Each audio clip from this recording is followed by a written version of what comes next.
So please take your seats and we will begin almost immediately. We have a very distinguished panel with people coming from all over the world, from Japan, India, Russia, Egypt, Bulgaria, so all the neighborhood of the Caspian countries. So please take your seats and we will begin as soon as you are ready.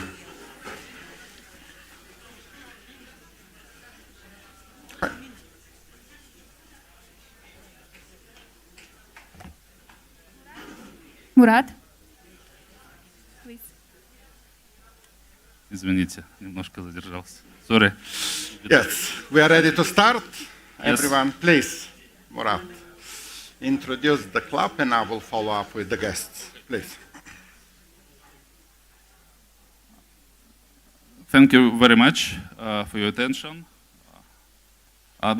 This is a strategic initiative which we formulated some time ago to create a Caspian Ambassador Club because a lot of people are discussing business, a lot of people discussing science, new technologies, digital technologies, but also very important that on the political and diplomatic level there should be very good communication between the Greater Caspian region and the whole world.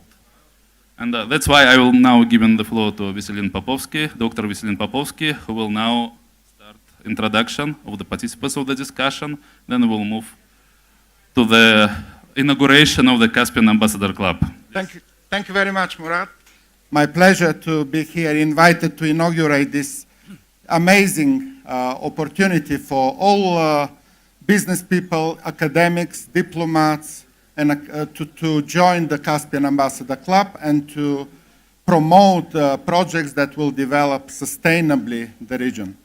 The idea came recently and we are already working on the details. It will be a synergetic community of prominent diplomats, academics, business leaders to originate and to develop projects that will help to promote social and economic development in the Caspian region. As you all know, in August 2018, a convention on the legal status of the Caspian Sea was signed, with all 5 coastal states becoming members. And in a personal reflection, I was part of the Bulgarian Foreign Ministry at the time when the Black Sea Economic Cooperation Convention was signed in 1992. And the cooperation developed quite interestingly with Parliamentary Assembly, Business Council, Trade and Development Bank, as well as Academic Research Institute on the Black Sea Studies. So we very much expect that the Caspian cooperation will follow already a very good model from the Black Sea Economic Cooperation. And we have really distinguished people today. I'm very pleased to welcome all who fly all over the world to Davos in this week. We have people from Russia, from India, from Japan, from Egypt. And if you add Bulgaria into that, you have all the circle around the Caspian region. So what I will do first is to give everyone a minute or two simply to introduce themselves, and then I will follow up with some questions. So please, Vladimir. Good morning, ladies and gentlemen. Very pleased to be invited here. I worked over 30 years in the Soviet-Russian Foreign Ministry, stations Berlin West, Berlin East, Austria, Vienna, Switzerland, Bern. So I organized 4 times Davos Forum, World Economic Forum for Russian governmental delegations. And finally, ambassador of the Russian Federation to Germany over 6 years. Then I worked a year in Gazprom, Germany, as a managing director. And after that, I grounded my own company, ECOVIS Strategic Consulting, in Berlin. I'm a member of International Economic Synod, Berlin, unites about 100 German companies. And I am a member of Eurasian Banking and Financing Association in Moscow. Thank you. Hello, everybody. I'm Pratibha Jain. I'm a lawyer. I have had the privilege of working in New York, Tokyo, Hong Kong, and now finally back home in India. focus on law and economics, and I also work very closely with the Indian government, especially the Ministry of Finance. Recently helped them set up a $6 billion quasi-sovereign wealth fund in partnership with various sovereign wealth funds across countries, including Russia. We looked at doing joint development in India. I am the founding partner for the Delhi office for Nishith Desai Associates, which is one of the leading law firms in India. Thanks. Yeah. Thank you, Veserin. My name is Suki Hasegawa. I'm currently the president of the Global Peace Building Association of Japan. I spent 37 years with the United Nations in the 7 countries and New York, Geneva, and Tokyo. I was in Somalia when US troops had to withdraw from the country, and then I was followed to move into the Rwanda, where I spent 2 years as the head of UN humanitarian and development agencies. Then I was assigned by Kofi Annan in 2002 to go to East Timor, and I performed his special representative, Kofi Annan's rep, in Timor-Leste for 2 years. So I am very pleased to share with you my experience with the United Nations.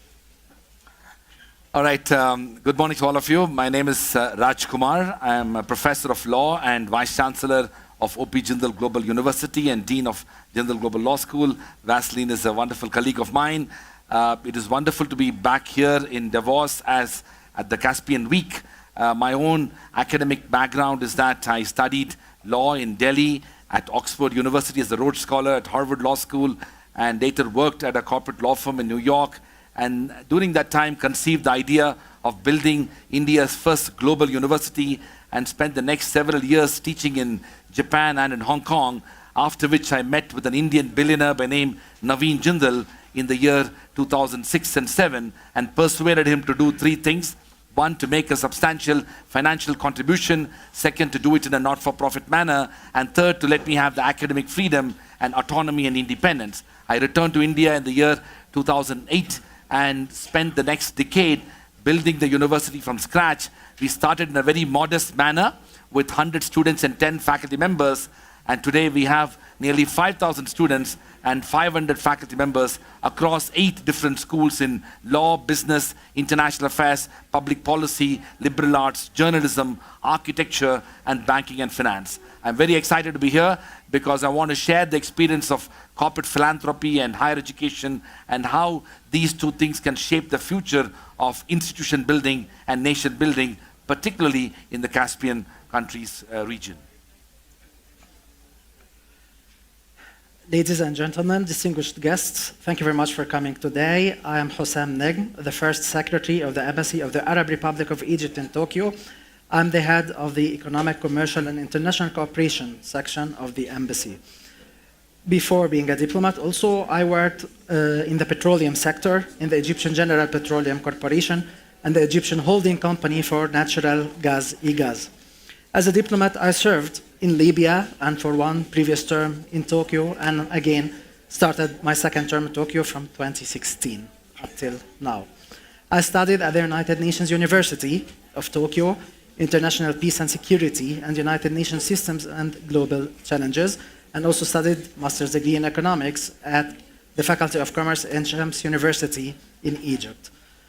I'm very happy to be among these distinguished guests and also helping my colleagues in launching this very prominent, Dr. Vaseline, about the Caspian Ambassador Club. So thank you very much and looking forward for having a nice seminar today. Thank you very much. Also, as you can see, we have not only geographical diversity, but also diversity in terms of experiences and expertise. So we are interesting combination of diplomats, including UN officials, academic leaders, and business leaders. And this is exactly how we see the future of the Caspian Ambassador Club evolving as a synergy between those three communities, the business community, the academic community, and the diplomatic community.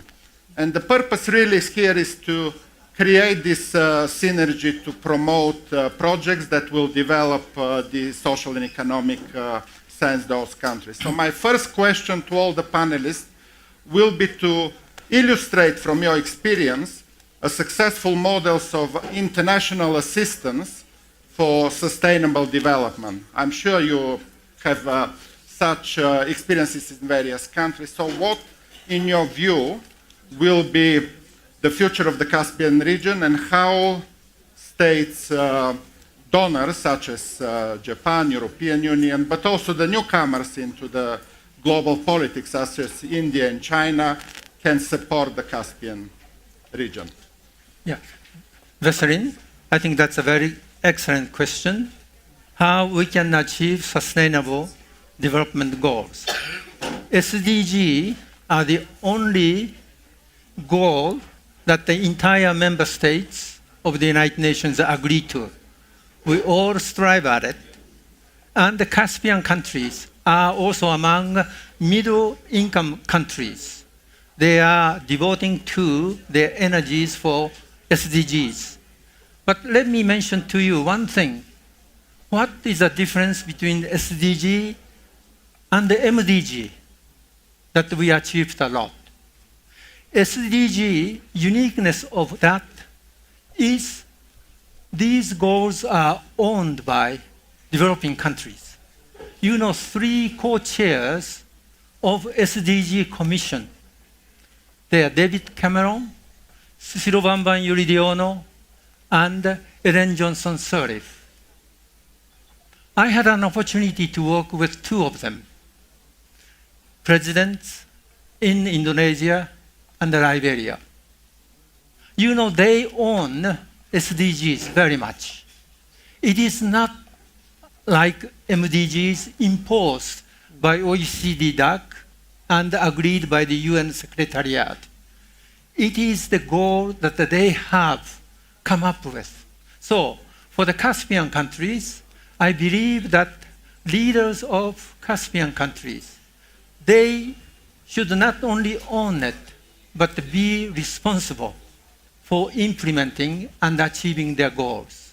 Absolutely. Thank you very much, Suki. That's really important to stress how important it is to have that connection between the sustainability and development. And for that matter, let me also ask the panel to reflect on issues other than finance and economics that can probably promote the future human development. The importance of world-class universities, the philanthropists who might be able to initiate such projects and such universities, that because the future is about science, education, and promotion of sustainability. So I would like to ask the panel to reflect on the philanthropy, the link between philanthropy, business, and education. Well, thank you so much, Veselin, for that. One of the things that is, let's say, less pronounced in these forums is the importance of knowledge creation, and to what extent knowledge creation and universities are at the bulwark of social and economic development. In fact, the need for establishing world-class universities in developing countries is as significant as the need for creating knowledge and contributing to research with a view to transforming societies, be it in the context of issues surrounding healthcare, or for that matter, issues surrounding environment and climate change, new technologies that are going to shape the future of the world.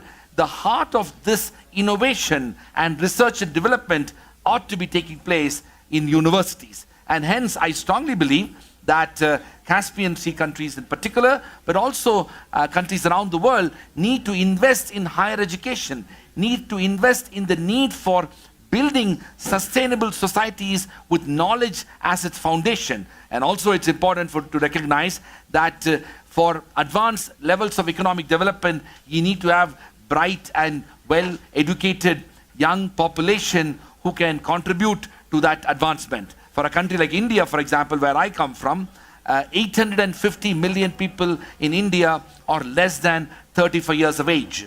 And that also means that as a young country, more and more people are seeking education. And this, I believe, is essential for the future of all countries, including the Caspian countries. And another related aspect is that how do you create wealth surrounding the building of universities? Gone are the days when state and countries' own resources need to be pulled in for higher education. The example of privatization of Indian higher education, including establishment of world-class universities, focuses on corporate social responsibility and corporate philanthropy, which needs to invest in higher education. Corporations generally tend to be indifferent about this, and it's important as new economies are emerging, we need to look at the relationship between philanthropy and higher education. Thank you very much, Raj. Indeed, and following from that, the link between business, education, and sustainable development, it's also interesting to think about how the law profession and diplomatic profession can add to create a better business environment. Indeed, if we think of the profession of a lawyer and a diplomat as contributive to creating a business environment, I think another lesson, and I'm very much looking for the panel to reflect of exactly how diplomats and lawyers can build a successful business environment. Who wants to? Okay. Sure. Should I go on law first? So, I'll talk of the Indian context, even though I've seen it in the other jurisdictions that I've practiced. But I think India is a very good example of growth in business based on a rule of law society, and rule of law is so important there. India, for 2018, had the highest greenfield investments of any countries. It beat China and US.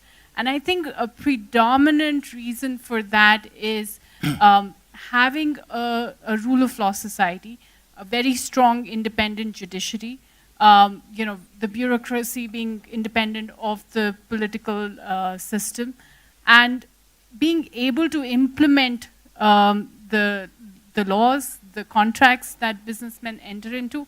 In fact, I think India probably today has the highest number of bilateral investment arbitrations against it.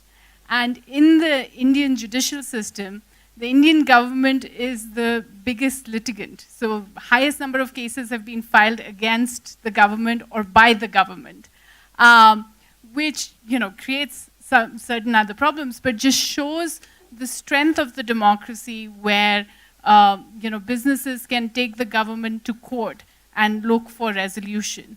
And in my experience, because we work a lot with foreign investors either coming into India or taking Indian investors outside the country, so cross-border transactions, people coming into India take a lot of, the businessmen take a lot of solace in the fact that you do have ultimately recourse. And even if you don't get the recourse in Indian courts, you can go for international arbitration. And all these arbitrations are going to play out, and Indian government, if it gets judgments against it, and these arbitrations will have to pay out. So I think, the strength of Indian democracy, the rule of law society, has translated into good business. And that is proven in numbers. India is the fastest growing economy today in the world. And that's been through a design, where in the 2008 economic crisis, or even the ones before, India did well. And then that again was based on a model that was, it's still flawed. People who would have done business with India know the complications that come with it. But I think what sustains it is the role that the judiciary, the legal system, the legal profession, I hope, is continuing to play in India.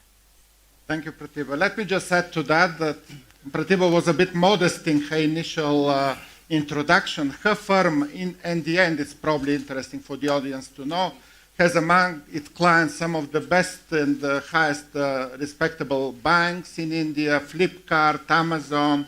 She has done advisory and litigation for many, many companies. So those of you who are interested in business in India, Pratibha will be the first point of contact here.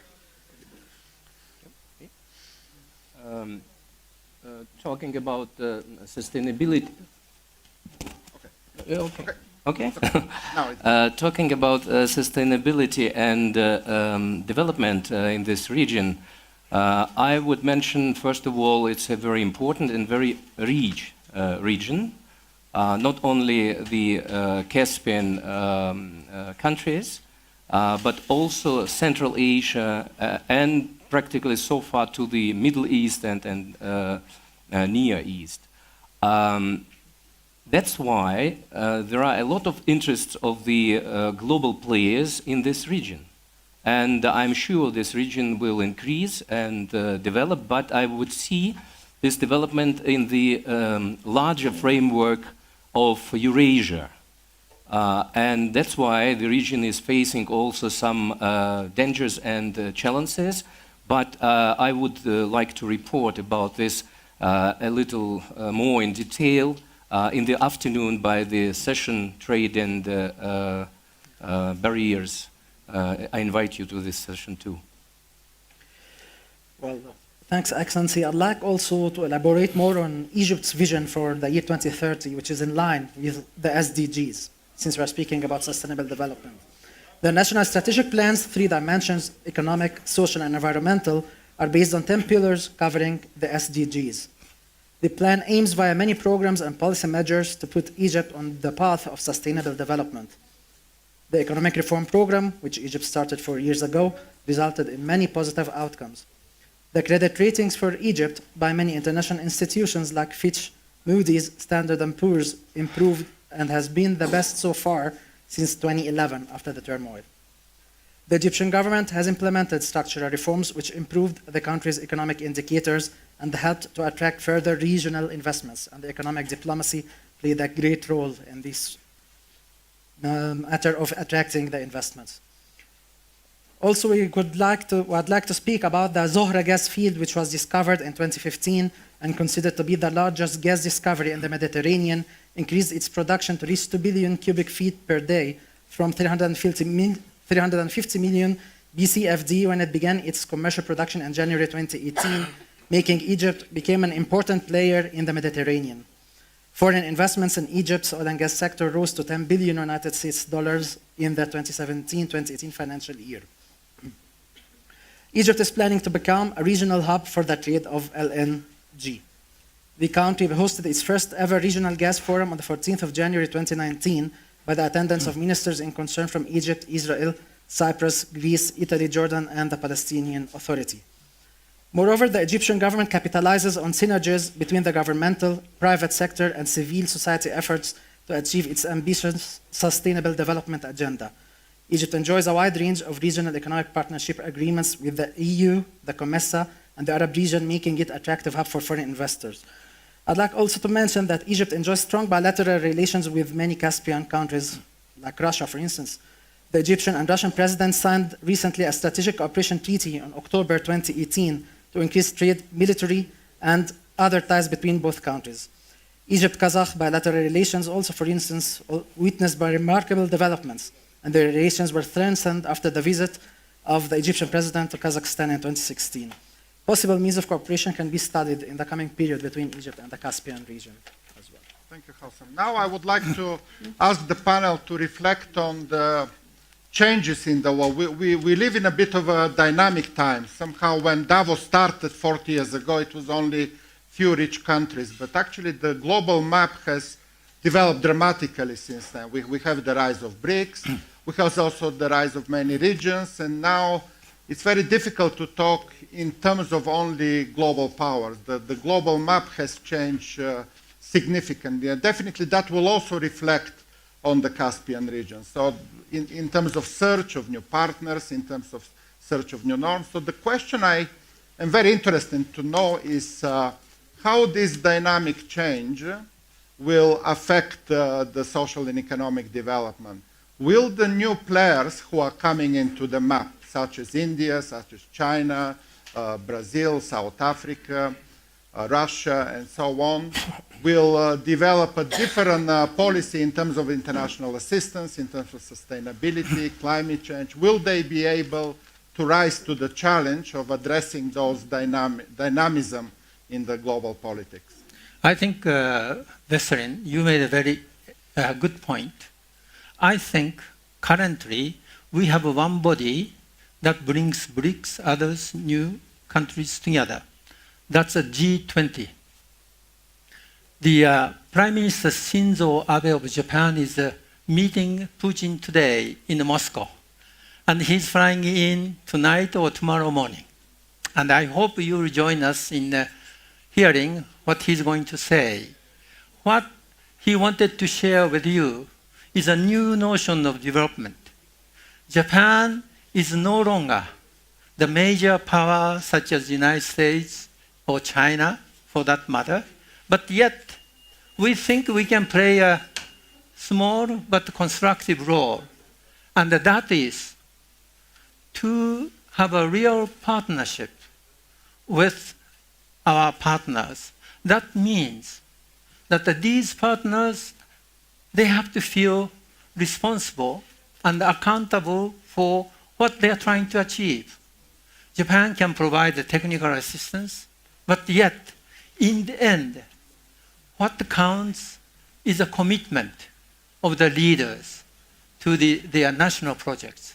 He's going to say that, and I hope you will support him and other Caspian countries' leaders. Sorry, go ahead.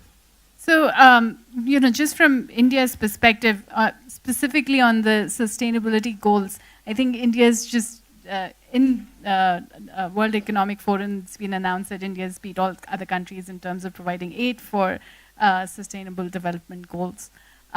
So I think countries like India, China are redefining, and specifically I see this in India's foreign policy. There's a lot more focus on the neighbors, and that includes the Caspian countries. It's extended to the Caspian countries. And there's, especially Prime Minister Modi's looked at developing these regional relationships a lot more and creating synergies there, which is, I think, going to redefine, because if these countries look at, for example, the model that India's taken for development or China's taken for development, it's very different from the Western models. And I think it helps, like we also work with some foreign governments, work with Mauritius, we work with Singapore, and these are small countries that have done well for themselves. Mauritius, for example, is not a country that's well endowed in terms of natural resources, but they've taken the knowledge economy, as their main way of moving forward in the world, and done very well for themselves, and has very close relationships with India, and has used India's economy as a stepping stone for anybody to enter Indian economy, because it has very good bilateral treaties with India. So I think the regional cooperation is going to, seeing China and India grow in this region, is going to help the Caspian countries too, in terms of developing those relationships and looking at a regional cooperation, which is going to redefine the way we look at world. And we've already seen that. I think the Prime Minister of Azerbaijan was in India last year. Our president was in Tajikistan last year. We are getting the Kazakhstan Prime Minister to India this year. Trade's grown, I think with Azerbaijan it grew 40% last year. Even though these countries are, I think only, it's a very small percentage of India's trade today. I think it's only 0.11% if I remember correctly. But it's growing. And the potential for growth is immense. So I think, the future is going to look at this region. Absolutely. So one of the things which we need to also recognize is that the future of knowledge base is also changing dramatically. Out of the 26,000 universities in the world, 13,000 of them are in Asia, 9,000 are in the BRICS region, if you look at those numbers. And so in some ways, the future of knowledge production and knowledge dissemination, but also developments in research is going to emerge out of countries in the south. And this is an important development, which I know for sure Russia is conscious of, and equally it's important for Turkmenistan as well as Azerbaijan and other countries in the Caspian Sea to be conscious of. And why this consciousness is important is that we need to invest in higher education. We need to focus on not only educating people at the level of primary and secondary, but also educating people to at the highest levels of academic engagement that can empower them to take meaningful job opportunities, but also create jobs. I mean, one of the remarkable things about technology is that we are creating new generation entrepreneurs who are able to redefine the nature of workforce. And one of the things that artificial intelligence and robotics and machine learning is going to do is to dramatically transform the nature of workforce, and many jobs that are there today may not exist. But that means that we need to create new knowledge and new perspectives which ought to emerge out of universities, which in turn can shape the future. And that's why universities, I believe, will play a very significant role for shaping the future. Yes, absolutely. I think in Davos there often talks about the future of artificial intelligence, of robotics. And I think if we need to tell our students what the future, we might not really exactly fix their future employment, but if you develop the skills and the opportunities which Raj was talking about, I think that is the model. So somehow they shouldn't worry that what they decided to work might not be there after 20 years. They need to create the robot to take their own job and think to free their time in order to create the next robot. So if I'm thinking of the future in terms of, oh, I worry that the robot will come and teach my students, I actually should be happy if the robots come and teach my students, because that will free my time to do more research and writing. And actually I will create the next robot to do the research and writing the books. So that's the way to think about future, not to worry about the robots, but to create the robots to do the repetitive tasks in your own office, so that your mind go further into the future and create the next generation of knowledge. Mm-hmm. For that matter, it's very interesting also to reflect exactly, as we said, the shifting geopolitics. See who is not coming to Davos.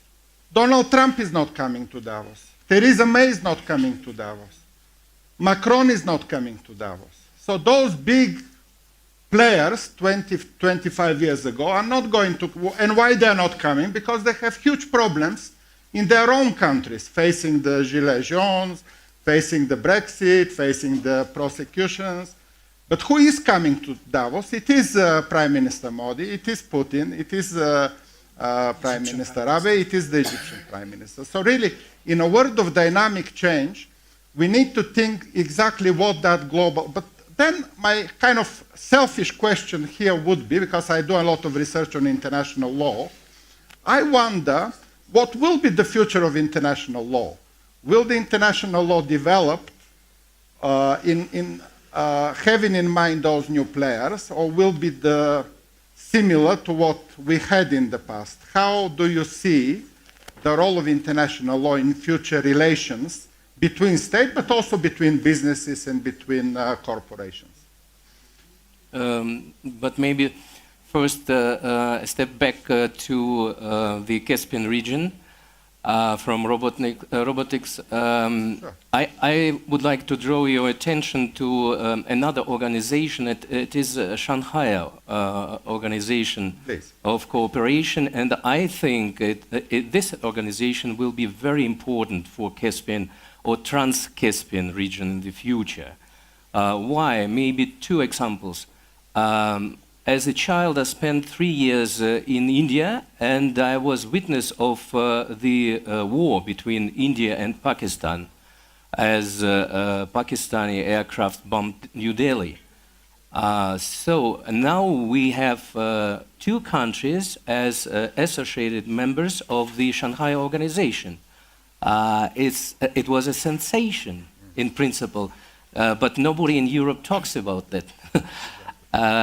And second example, I said already about dangers and this bow of instability in Asia, in Eurasia, especially in the Near East, is really dangerous for a lot of huge projects in generally in Eurasia. So we can't approach all these projects knowing that this very unstable situation, especially in Afghanistan, prevents us from financing, investing, and so on. And I would see the way as this civil war, these problems between clans and ethnic groups in Tajikistan have been settled, and maybe that could be a model for all of us and for international law in Afghanistan. But to the law, maybe a couple of words. I'm absolutely sure that we have now great problems with implementing or just realizing the international law as it is just written. We need the transformation of this law, and we need the reform of the United Nations. Thank you. Thank you. I have one question related to that, and it will be my last question because I give little time left for the audience also to reflect on our topics today, which is the role of leaders and the need of a strong leadership exactly in facing those future challenges we are talking about. It's much more difficult to govern the world today than 30 or 40 years ago, exactly because of the dynamism of change. Leaders cannot really have time to, they might be already obsolete in their thinking if they don't grasp the latest knowledge and the latest dynamism. So how the panel think about the future role of leaders in facing those future challenges? I think, yeah, please go ahead. No, please, yeah. Complexity of any kind expects leadership which focuses a lot more on bringing together people.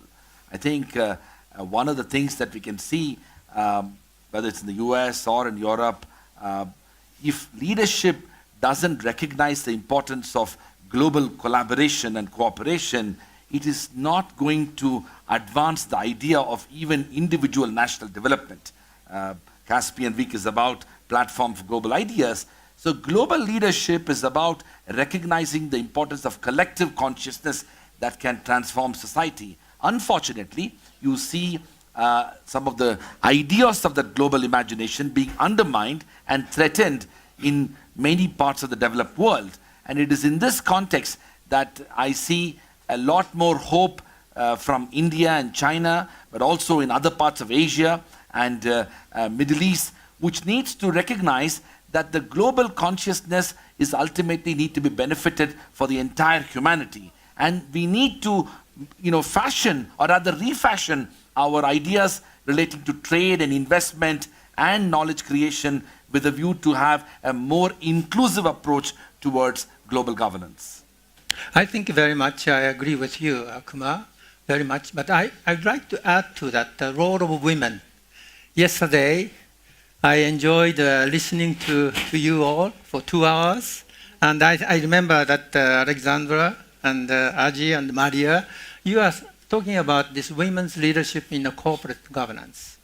And I would like to, in fact, join you and then to transform what Kumar has said. That is, collaboration should be also made and the leadership exercised to transform the society. And this is a key. And I'd like to share with you what happened 150 years ago in my country. Japan is known as one of the lowest in the ranking in terms of women's representation in parliament. 150 years ago, do you know what happened? The Western powers, they colonized South and Southeast Asia. And they moved up and started going into China. And they came to Japan and to colonize. Americans came first, and the British and the French in the south, and the Russians from the north. And you know, we had 260 independent samurai clans. They are totally independent. Just like now, we have 192 nation states. They are independent and sovereign. And they started fighting each other and saying, look, we have to somehow get rid of Tokugawa shogun, who is the biggest one at that time, and another factions to do. And then Tokugawa area advisor said, okay, let's bring in the French. And the other one said, British. And do you know what the women said? This is a Princess Kazunomiya and Atsuhime, the wives of the last two shoguns. They said, look, we have to stop fighting among ourselves. And we have to be united. So they asked the biggest shogun, the last shogun, to step down and transform the society. There is no more samurai privileged class. Everybody is equal. And the land reform, taxation, and all other things are implemented. So I would like to join very much what you said yesterday, and also to apply it at the national level, where we need a new way of thinking to transform the society. Next page, please. Back to the. Thank you. If I may repeat, Yes. Yeah. yesterday I also mentioned that you have just put a female captain on your vessel. Yes. And this That's is a- the first time in history, right? It is. And very much, I think it's a female or even the male. But what I think we have learned, among others, from Einstein. Einstein said, look, it's insanity doing the same thing over and over again and expect the different results. And he says, in addition, that knowledge, as Kumar said, is more powerful than the sword. But he says imagination is even superior to the knowledge. So I think if we can take his advice, maybe we can translate that. And I'd like to add to that what Immanuel Kant said. Immanuel Kant said, look, we have to really stand by with the truth. And he says there are two things in our world that are important. One is a transparency. Multilateralism forces you transparency. You cannot make a deal with one people, one group, one country, and get away. You can be fair to that one person, but if others don't see it, then the whole things will collapse. So, Immanuel Kant says, you have to align your behavior to your motive. And if it's aligned, you are strong. And I think we can overcome all the current problems in a transparent and accountable way. And last thing Immanuel Kant said is, apart from the accountability, it's a humanity. Humanity is end in itself. You cannot exploit people to achieve other ends. And do you know Trump's first lady, Melania? Is that her name? Melania. Look at her. She said, my husband, you cannot separate these children with the people trying to cross the border. You have to keep the humanity together. And Trump has to accept that. That's the strength of, I think, our own leadership. Thank you. So to me, this is true leadership. You know, finding an example from history to show the contribution of women. That's the inclusiveness that we are looking for. And you know, I honestly believe that it's the men created the problem, and the men have to find the solutions. So that's a great first step. Can we pass the mic? Thank you. I would like to add to your imagination that, along with what Mr. Einstein said, I know another quote that says that you cannot resolve an issue or a problem with the same thinking that created it. So we have to turn the page and use our imagination and think out of the box, like one of the lady panelists also said. Yeah. Thank you. Yes, Vladimir. Maybe two remarks. First of all, thank you for this wonderful session yesterday about women leadership. I believe in the next future, business women, businessmen will play much more important role in the politics. I hope so. Not professional politicians, but people with this business economical experience, huge experience. And second remark is Angie Hartman said yesterday, women are better diplomats. I applaud it. Thank you. Let me add something, because we have a lot of wisdom from Europeans like Einstein and Kant and Asians, but let me add also an African proverb, which is quite good to bring into the discussion of education and leadership, is that if you educate a man, you educate one person. If you educate a woman, you educate the whole village.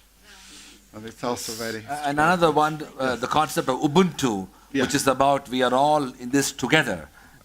The lived experiences of other is equally important for our own experience, and for our own connection to the world is actually defined by other people's suffering as well. So if anybody suffers anywhere, it ought to become part of our own suffering. That's the concept of Ubuntu, which Deshman Titu and others have really articulated. And I think it's much more relevant to today's world than any time before. I think Ms. Katerina's, I think what you said is quite true. You know, the Chancellor Angela Merkel, she came to Japan and said, look, Prime Minister Shinzo Abe, what is Japan doing with all these refugees and the migrants? And says, well, you have to do. Do you know? He's going to announce to you tomorrow, if he comes, because it's already decisions made, that Japan is taking 350,000 migrants from other countries. And they are starting this April. Now, they are going to do it in a little bit differently. As you are saying, that the problem we are facing today cannot be solved at the same level of thinking that existed when that problem was initially created. And that is the UNHCR's this refugee convention on non-return, that you cannot just push back, just take anybody and be responsible. Now Japan, we are already crowded and small country. We like to take them in, but we are making agreement with the sending countries to train these people in the language and other basics, so that they can come and be a part of us. So that's a new solution. And we would very much appreciate if you can improve that way of doing it. Maybe it is good, but maybe it is not perfect. Good. I think we will all agree that the Caspian Ambassador Club is in a very competent and strong hands, listening to our excellent panelists today. We are a bit short of time. It's already after 1 o'clock, the time we had to finish. If there is no more question, I would like to thank our distinguished panelists who came from all over the world to participate today and actually to launch this excellent initiative to have a collective ambassadorship to promote the Caspian countries and their social and economic development, to make the business environment much more integrative and smooth, with the, as the panelists said, the synergetic forces of academia, diplomacy, and the law profession. So again, thank you very much for coming today, and enjoy the rest of your day.